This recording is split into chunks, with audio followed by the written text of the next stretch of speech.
اچھا آصف صاحب، ہم پاکستانی میڈیا کی بات کرتے ہیں کہ جب سے انٹرنیٹ اور سوشل میڈیا نے یہ فروغ پایا ہے اور عام ہوا ہے، اور دوسرے لفظوں میں کہنا چاہیے کہ ایک عام بندے کی رسائی ہوئی ہے سوشل میڈیا تک، اور جب سے یہ اسمارٹ فون آئے ہیں اس وقت سے لے کے آج تک جو ڈیولپمنٹس ہوئی ہیں کہ ہر بندہ جو ہے وہ فوٹوگرافر ہے، ہر بندہ جو ہے وہ رپورٹر اور تجزیہ نگار ہے، وہ سوشل میڈیا کے ذریعے بنا ہوا. تو آپ کیا سمجھتے ہیں کہ سوشل میڈیا کے جو برے اثرات ہیں اس سے ہماری قوم کس طرح بچ سکتی ہے؟ سوشل میڈیا کے برے اثرات کے بارے میں جو ہے وہ لوگ یہی کہیں گے کہ آپ بڑے نیگیٹو سوچ رہے ہیں، اور آپ کو جناب ویسے ہی آپ لوگ جو ہیں وہ دینداروں کو تو ویسے ہی آوازاری ہوتی ہے ان چیزوں سے، جدید ٹیکنالوجی سے دیندار لوگ جو ہیں وہ ذرا کرنی کی طرح ایک لیبل لگا ہوا ہے نا. نہیں، جو پازیٹیو چیزیں ہیں میڈیا کی وہ تو ہیں نا، اس کو تو ہم اکنالج کر رہے ہیں. میں آپ سے دیکھیے اس میں ہمیں بڑا کلیئر ہونا پڑے گا کہ ہمارے پاس وہ یارڈ سٹک کیا ہے جو کسی سوشل میڈیا کو اچھا یا برا قرار دے. ٹھیک، میں سمجھتا ہوں کہ کسی بندہ مومن کے لیے یارڈ سٹک جو ہے وہ قرآن و حدیث ہے. اگر کوئی چیز اس کے مطابق صحیح ہے تو صحیح ہے، اور کوئی اس چیز اس کے مطابق غلط ہے تو ہزار اس میں اچھائیاں نظر آ رہی ہیں وہ غلط ہے. یارڈ سٹک ہمارے پاس یہ ہونی چاہیے. ٹھیک. اب آپ دیکھیں کہ سوشل میڈیا اگرچہ معلومات کا بہت بڑا ذریعہ ہے، نو ڈاؤٹ، اس معلومات میں منفی معلومات بھی، مثبت بھی، ناجائز بھی معلومات کا ذریعہ یہ ہے. تو جیسے قرآن مجید میں کہا گیا نا، یسألونک عن الخمر والمیسر، یہ لوگ جوئے اور شراب کے بارے میں پوچھ رہے ہیں. قل فیہما اسم کبیر، اے نبی ان سے کہہ دیے اس میں بڑا گناہ ہے، ومنافع للناس، لیکن منفعت بھی ہے لوگوں کے لیے، واسمہما اکبر من نفعہما، لیکن ان دونوں کا گناہ زیادہ بڑا ہے اس کے نفع سے. یا اس آیت کو ذرا ذہن میں رکھیے گا. سوشل میڈیا کا جو ظاہری ایک نقصان، ابھی ہم پھر تھوڑا سا دین کو سائڈ پہ کر رہے ہیں، تو سوشل میڈیا کا ایک ظاہری نقصان آپ کو میں بتاؤں. آپ کو یاد ہے کہ آج سے تقریباً کوئی 10 سال پہلے عرب سپرنگ کے نام سے ایک پورا ایک فنامنا ڈیولپ کیا گیا. عرب ممالک کے اندر عوام بیدار ہو رہی ہے، اور اس عرب سپرنگ کے بیدار ہونے میں سوشل میڈیا کو بنیادی اور کلیدی کردار دیا گیا کہ سوشل میڈیا کے اوپر وہ اتنی ایکٹیو ہے کہ اس نے پورے عرب جو عوام ہے اس کو کھڑا کر دیا. مصر میں بڑے بڑے جناب وہ ہو رہے تھے، اور عرب ممالک کے اندر جناب عوام اکٹھی ہو رہی تھی، سارا کچھ ہو رہا تھا. عرب سپرنگ کا نام دیا گیا. آج 10-11 سال بعد ہم جا کر دیکھتے ہیں کہ اس عرب سپرنگ کے سنہری لفظ کے بعد ان عرب ممالک میں حالات کیا ہوئے، رجیم چینج ہو گئی، حالات کیا ہوئے، اور کس کے فیور میں حالات گئے. یہ ظاہری ایک بتا رہا ہوں کہ ہمیں جو ہے بڑا خوشنما نظر آ رہا ہے، لیکن اس کے پیچھے جنہوں نے اس کو بنایا ہے انہوں نے بڑی سوچ سمجھ کے بنایا ہے.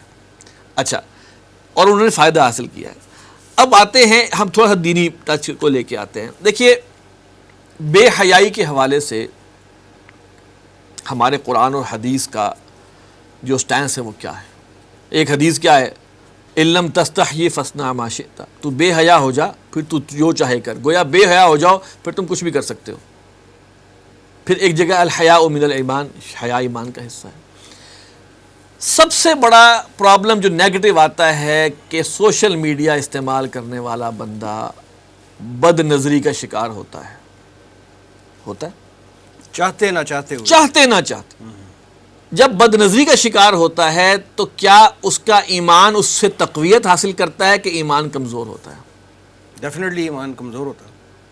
اور جب بندہ مستقل بد نظری کا شکار رہتا ہے تو ایمان باقاعدہ کمزوری کے اس لیول پہ آ جاتا ہے کہ لیول پہ چلا جاتا ہے. Low level.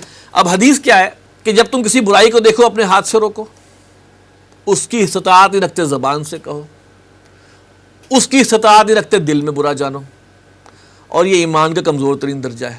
اور ایک اور جگہ کہا گیا کہ یہ اس کے بعد تو ایمان رائے کے دائرے کے برابر بھی نہیں. میں روز سوشل میڈیا دیکھ رہا ہوں، اب مجھے وہ چیزیں جو بے حیائی کی تھیں جو آتی ہے اب میرے لیے وہ نارمل ہو گئی. گویا یوزڈ ہو گئے، گویا دل نے بھی اس کو برا کہنا چھوڑ دیا. اس کا کیا مطلب ہوا کہ اس حدیث کے مصداق میں اب ایمان سے فارغ ہو گئے. استغفر اللہ. اب ایمان سے جو فارغ ہو گئے، اب ہم اوپن چراگاہ ہیں شیطان کے لیے، ابلیسی طاقتوں کے لیے. جب ہمارا ایمان ہی نکل گیا پھر ہمارا فیتھ اپنے دین کے اوپر سے ختم ہو گیا. تو پہلا حملہ جو ہوا نا ہمارا حیا کے حوالے سے، وہ ہمارے اس ایمان کو بالکل اس لیول پر لے جائے گا، نمبر 1۔ نمبر 2، ڈس انفارمیشن۔ ایمان تو اب ہمارا ہو گیا فارغ، ڈس انفارمیشن اس قدر ہے، پھر جو شخصیت پاپولر ہو رہی ہے اس کے بارے میں نیگیٹو خبریں اس طرح دے دی کہ وہ بھی داغدار ہو جائے، کریکٹر اسیسینیشن ہو، سب سے بڑا ٹول سوشل میڈیا ہے۔ پھر باہر کے نظریات کو جو ہے وہ امپلیمنٹ کر، آج ملالہ یوسفزئی کا ایک بیان آیا ہے شادی کے بارے میں، انتہائی خوفناک بیان ہے، یہ آ رہا ہے۔ اب ایمان تو سائیڈ اب ایمان سائیڈ پہ ہو گیا، اب یہ نظریات، چونکہ نظریہ آپ کا ختم ہو گیا تو اب اور نظریات تو پھر آئیں گے۔ خانہ خالی را دیو میں گیرت، جب انسان کا گھر خالی ہوتا تو پھر جن تو آتے ہیں، اب وہ اس سوشل میڈیا کے تھرو آ رہے ہیں، ٹھیک ہے۔ اچھا، اس کے بعد اب آپ دیکھیں اس کے اندر جو بحثیں ہو رہی ہیں، کوئی مناظرے ہو رہے ہیں، کوئی فلاں کے فرقے کو غلط کہہ رہا ہے، فلاں فرقے کو غلط کہہ رہا ہے، گویا پتہ چلا کہ جناب سب کا سب کوڑ اسلام کے اندر موجود ہے، معاذ اللہ۔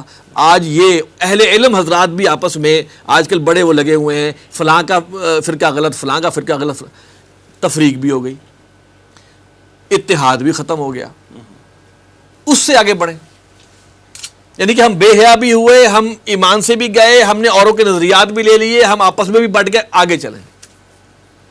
ہمارے سوشل میڈیا کی تمام ایکٹیویٹی اس کا ایک لاگ بن رہا ہے، میں کیا دیکھ رہا ہوں، اس کی ایک ہسٹری بن رہی ہے کہ بھائی یہ جو یوزر ہے یہ فلاں فلاں سائٹ کو، فلاں فلاں چیز کو پسند کرتا ہے، فلاں فلاں سوشل میڈیا کی ویڈیوز دیکھتا ہے، فلاں کرتا ہے، فلاں کرتا ہے، علیحدگی میں بیٹھ کے یہ دیکھتا ہے، وہ ہماری ایک پوری ہماری ایک اعمال نامہ سوشل میڈیا والوں کے پاس میں تیار ہو گیا کہ چلو بھائی اگر ہمیں کبھی ضرورت پڑے گی نا کہ فلاں کوالٹی کا بندہ چاہیے تو ہمارے پاس پروفائل پوری موجود ہے کہ اس کوالٹی کا بندہ ہم اٹھائیں گے اور اس کو ہم یوز کر لیں گے۔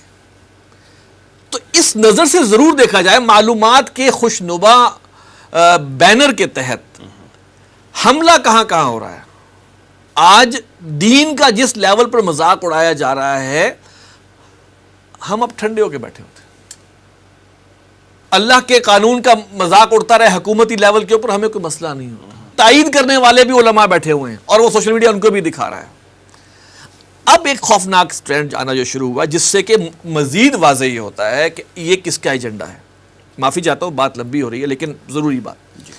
اب سوشل میڈیا نے اپنی گرفت ٹائٹ کرنی شروع کی ہے، اصول و ضوابط طے ہونا، اصول و ضوابط، ہیٹ سپیچ، یہودیوں کے خلاف کچھ مت بولنا، فلاں کی تعریف مت کرنا، فلاں کی تنقید مت کرنا، تمہارا پیج ڈاؤن ہو جائے گا، تمہارا وہ ویڈیو ڈیلیٹ ہو جائے گا، تمہیں اس ویڈیو پہ پیسے نہیں ملیں گے، تمہارا اکاؤنٹ ختم ہو جائے گا۔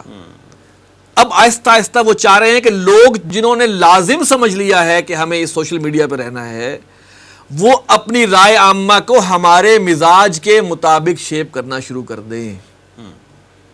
ٹھیک، تو اور وہ وقت وہ آئے گا کچھ عرصے بعد کہ لوگ اگر اس پہ رہیں گے تو صرف انہی کی زبان بولیں گے، انہی کو جسٹیفائی کر رہے ہوں گے۔ یہ ہے نقصان، فائدے کی آڑ میں جو نقصان ہو رہا ہے۔ اور آپ کو یہ پتا ہے کہ اس وقت پوری قوم میں، اب پھر دل دکھتا ہے کہ ٹائم کا ضیاع کتنا ہوتا ہے، بیٹھے ہوئے اسکرال کیے جا رہے ہیں، دیکھا فلاں، کوئی کام نہیں ہو رہا۔ ہمارے لوور ایڈکشن کے لیول تک، ایڈکشن لیول کے اوپر سوشل میڈیا کا استعمال اس حد تک ہو چکا ہے کہ آؤٹ پٹ زیرو، اور جناب اس پہ بیٹھے ہوئے ہیں۔ پھر اور آگے بڑھیں، اب میں کہاں تک بولوں، گھروں کے اندر خواتین کے حوالے سے کس قدر خوفناک کام ہو چکا ہے۔ فلاں ایک خاتون نے جناب پیج بنایا، اس پہ لائکس آنے شروع ہو گئے، اس نے دیکھا یہ کون لائک کر رہا ہے۔ اب آپ نے جب اپنا پیج بنایا، اپنی معلومات ڈالی تو بھیڑیے بیٹھے ہوئے۔ وہ جو حدیث ہے نا کہ قیامت کا ایک عرض یہ ہے، جو علامات قیامت میں سے ہے نا کہ قیامت کے قریب مومن جو ہے وہ اپنے گھر والیوں کو، بیٹیوں بہنوں کو رسیاں باندھ باندھ کے روکے گا اور رسیاں توڑا کے بھاگے گی۔ کیا ہے آج آپ جب موبائل فون آپ کے ہاتھ میں آ گیا تو they have access to everything and many people have access to them۔ صحیح۔ تو یہ اندر جو معاشرے کو کھوکھلا کیا جا رہا ہے، ایمان تو ختم ہو گیا بہت پہلے سے، جب وہ چیزیں ہمیں اچھی لگنے لگ گئیں۔ تو حدیث کے مطابق تو پھر ایمان نہیں رہا. تو یہ وہ جسے ہم کہیں اثرات ہیں، یہ بہت نٹ شل میں نے بیان کیا ہے، اس کے اوپر بڑی لمبی بات کی جا سکتی ہے. حالانکہ میں خود سوشل میڈیا استعمال کرتا ہوں، تنظیم اسلامی کا یا انجمن خدام کا، ڈاکٹر سارا رحمۃ اللہ علیہ کا استعمال کرتا ہوں، لیکن یہ مسلسل یہ تو اس کا پازیٹیو رول ہے نا، پازیٹیو رول ہے. لیکن پتہ ہے کہ آپ اس بازار میں کھڑے ہو کے چیز بیچ رہے ہیں جس بازار کے اندر بے حیائی اور یہ سب جو نیگیٹیوز بتائیں وہاں موجود ہے.